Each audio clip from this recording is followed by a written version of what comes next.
Yeah. Do you know any music by the Beatles? Nah, I mean, I would know a few songs. You know, I grew up driving around the country racing go-karts, and my dad's an old heart, old soul, so I mean, I know Yeah, what was your Eagles, music of choice? Beatles. Okay. Zeppelin? You use Zeppelin? No, you Yeah, use not Zeppelin. really. I knew Hank Williams. Hank, Yeah, oh, you like Hank Williams, Johnny Cash, I'm more of a country boy.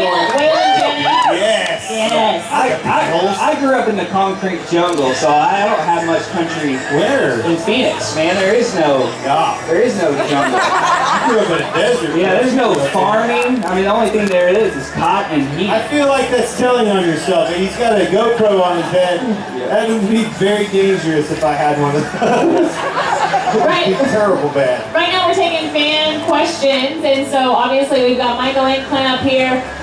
Raise your hand if you'd like to ask them a question. Looks like that. Oh, Clint's gonna give a high five. There's one right next to you, right here. This guy. Okay, wait, no, I got a question for Clint. So it's coming down the final stages of the Pocono race. Clint had a little mishap, and this sucker moved me for 20th on the last corner. I couldn't tell. Hey. I get it. I would have done the same thing. Well, I couldn't tell if you were brake checking me or you were struggling that bad. No, I was struggling that bad. I went into turn 3 thinking, okay, as long as I get to the bottom, there's no way he's going to get around me. He did that. And I got to the bottom, and then all of a sudden I was sideways, and I said, you little sucker. That's not what he said. That's not what he said. It's a family show. It is a family So show. let this little guy in. You mentioned Kyle Busch racing in Xfinity, and I was just wondering, you said you can learn, you can get experience from these Cup drivers coming down, but how do you feel when they're the guys out there winning all those races and all those rookie drivers, they're learning, but they're getting nowhere because of all the Cup drivers coming down? Yeah, you take it. First of all, nobody likes Kyle Busch.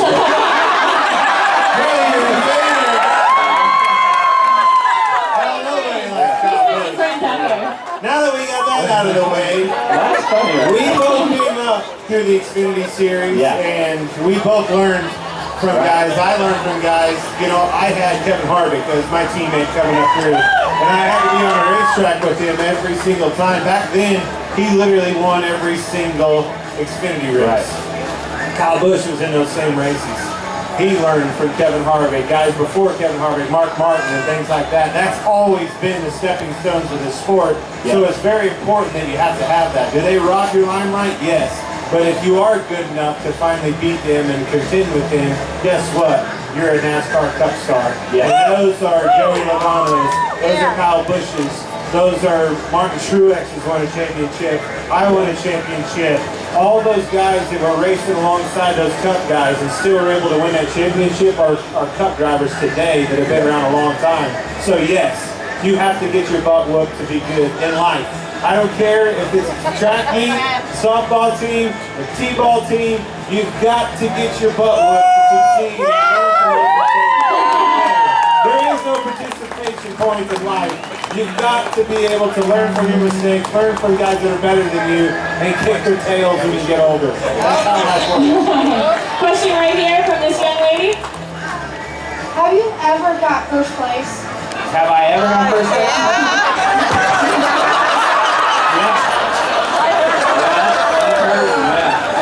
So hey, up until yesterday, I've never been kicked so hard.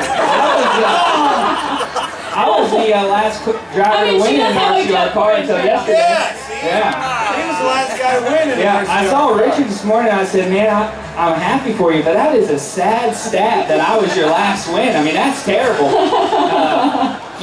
This sport's very humbling. I won everything I've ever done, everything I've ever raced until I got into NASCAR. And when I came in, I had the same mentality, like, it's no big deal. I'm going to win races at championships just like I've always done my entire life. Didn't matter whether it was, open wheel Indy cars or sports cars, whatever it was. When I got here, I got my butt kicked, and I've been getting my butt kicked ever since. And so it's very humbling when you get to this level. To win a race at this level is, there's so much to it. And a big reason why everybody else did too. Every single guy you're racing against, your competition on the racetrack has done the exact same thing. Dominated their area of the country, dominated all across the country. weekly racing, touring racing, all the way up through the trucks, all the way up through the Xfinity, all the way to Cup.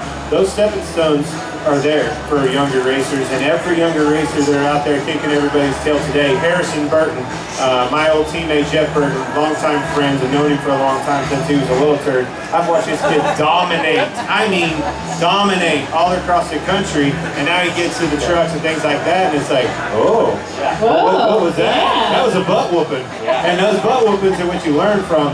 But another thing that you encounter that you're not accustomed to as you're doing all the butt whoopings as you grow up, you would finally encounter a team. You know, before it was your old man, your brother, your sister helping you, your mom going to the racetrack, and your natural talent was showcased and was enough to beat the competition, because at that level it pretty much comes down to your talent, your driving ability. Once you get to this level, you've got to be good at everything. You've got to be good at managing a race team, you've got to be good at managing your equipment inside the car, but most importantly, you've got to relay the information better than the next guy so you can set your car up better than him to win. And then on top of that, you've got armies behind you in these race teams. You know, there's, 400 employees at Stuart Haas, Gibbs and Hendrick, 500 employees. Make 4 cars go around the racetrack. I mean, think about that. That's a lot of people that are manhandling just 4 race cars getting to the racetrack.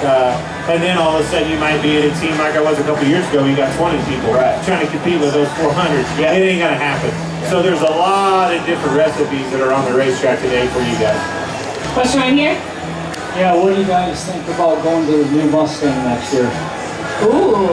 The Mustang debuts in 2019, so what do you guys think? Yeah, I think it's awesome. I know Ford's put a lot of work into this new body and bringing the Mustang back. And you know, for us as competitors, we just care how fast it's going to be on Sunday. And it looks like, you know, as good as the Fords are this year, we have the potential to even be better next year. So that's really something to look forward to.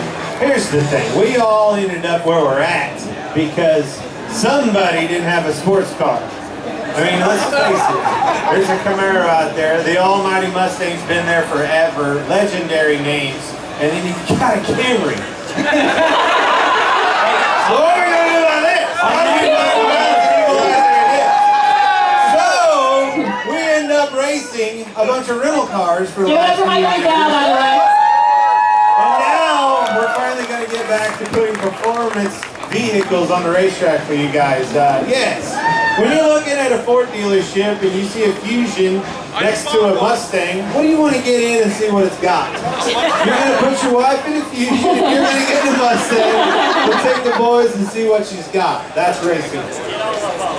My favorite thing is to keep up with, come closer, you're so far away. Keep up with Cash's antics. Fox had a great little piece where that's my they interviewed, you better be careful. I'll be careful. Where they interviewed Cash and Owen Larson. Does Cash cheer for other drivers besides you? You know he does. Who You just set me up for failure. Who do they cheer for? I said nobody likes Kyle Busch except for that guy right there. So Cash cheers for Kyle Busch. Does it give you a little bit of a heartache? He likes M&M's. We're just gonna say that. Kyle Rex, he's like, can we call Kyle and see if he's okay? What? No! Let's call Kyle and see if he's gonna quit tomorrow. We got another fan question? Raise your hand if you got a question from what I know y'all. Oh, here's one. There's one right back here. I don't know if he's wearing. What? Is it a Carl Edwards shirt? Is it? No, it It's isn't. a Carl Edwards shirt. Where is that guy? So what runs through your mind when you're about to know, when you know that the big one's about to happen? Oh! If you guys have the opportunity to tune in to That's In-Car exactly Radio, what goes through your mind. this guy. Yeah. Please don't let your kids do it. Question right behind you, that guy to Kevin Harvick. Hey, Clint, way to go on that win at Marksville. How did it feel to get back in victory lane after all these years? Man, it hurt. It hurt really bad. My friends Dale and Tammy said they met you in the motor coach lot. Okay. Oh, I don't know if he remembers. So, that was a long week and a half. That was the coolest thing about that win is it was an off weekend.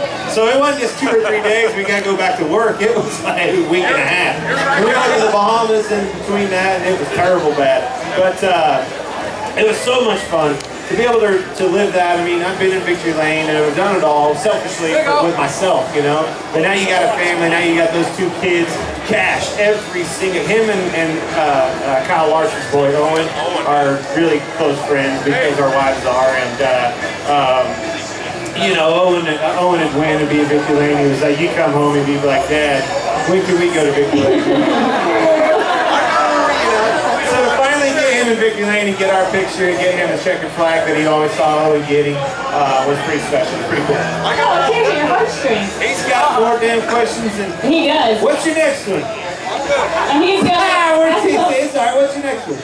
I just wanted to say, that crash at Daytona back in 07, every time I watched Stroke Race at the end, I think of your crash. Oh, yeah. My big Daytona 500. I like when we went from highs to lows. You're winning Martinsville! You're crashing at Daytona! And Clint's got a busy day I know you're not going to believe this, but I didn't see that going that way. I saw a window of opportunity, I took it, thinking I got him. Oh, I don't got him. Daytona will bite you in the butt. One more, we got one more question. Right here. Right here. This is what we Go got. pro guys. How are you? Oh, good, how are you? Good. What's your best or most memorable racing thing throughout your career? First win, you know, I'll never forget that in New Hampshire. That was your moment. You know, you go, like I said before, you go up through all these stepping stones and all these dreams and aspirations, and one door opens and then the next one opens as that one closes, and you're thinking, oh my gosh, is there anything else? What's going to happen here? You know, I was kicking butt as who was here? Michael was saying earlier in the weekly racing series, my modified got the racing on asphalt in the late model at I-70. I mean, just whoop them, you know, thinking I was the heat.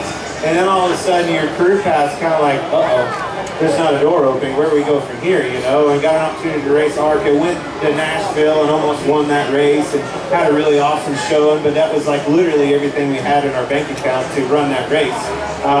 Now you're back to the body shop standing there thinking what in the world's going to happen. Richard Childress calls you, standing in the middle of a body shop at 3 o'clock in the afternoon, and asks you if you'll fly to North Carolina and see what that's all about, and he would like to interview you. So, I mean, those opportunities as you're coming up through and are just breathtaking. You know, those are those moments that you remember forever.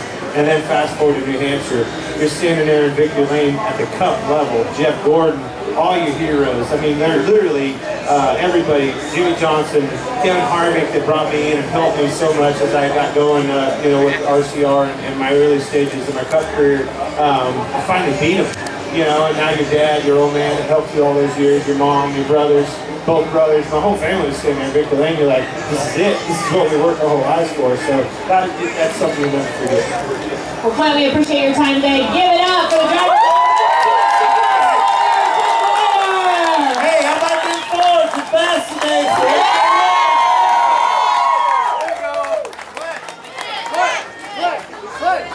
They were starting to stir. Good job, Clint. You guys have any time?